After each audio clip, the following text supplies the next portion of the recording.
Now, question number 19. Okay, so let's just skip straight to the question.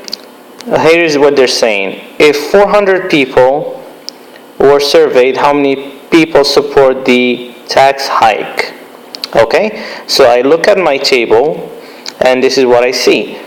The people against the tax hike is 7/16. The people for the tax hike is 3/16.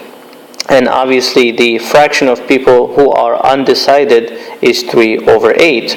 Now notice here what it says, fraction of those surveyed.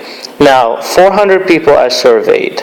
How many support the tax hike means the people who are for the tax hike, okay? So this is the number you should be using. Now before I get to the point, let me back up here for a second and talk to you about something. Now if I ask you what half of $100, the answer is $50, right? So everybody knows this. But mathematically, how do you get it? How do you get half of $100? The operation you need to do is multiplication. Okay? So here's what I want you to remember at this stage. Of, a fraction of something means you multiply the fraction by that number. And here is why.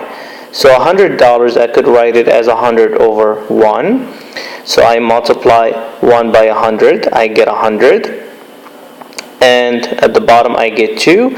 So we all know that 100 divided by 2 is 50. Okay, you see what I mean? So when I say half of $100, it means it's half multiplied by 100, and that's how I get $50. Okay, now with this out of the way, let's talk about the problem that we have.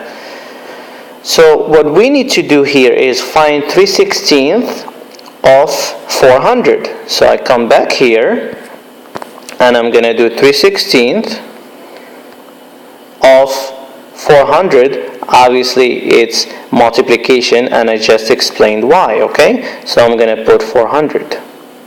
Okay, so we're multiplying a fraction by a whole number. Remember from the previous exercises, you're going to put this one over 1 and you're going to do the 400 times the 3, which is 1200 over 16. Okay, because 16 times 1 is 16, obviously. So when you go to your calculator and divide 1200 by 16, the answer is 75. And guess what? You go to your answer choices, and 75 is right there. So your final answer is 75, and that's letter B.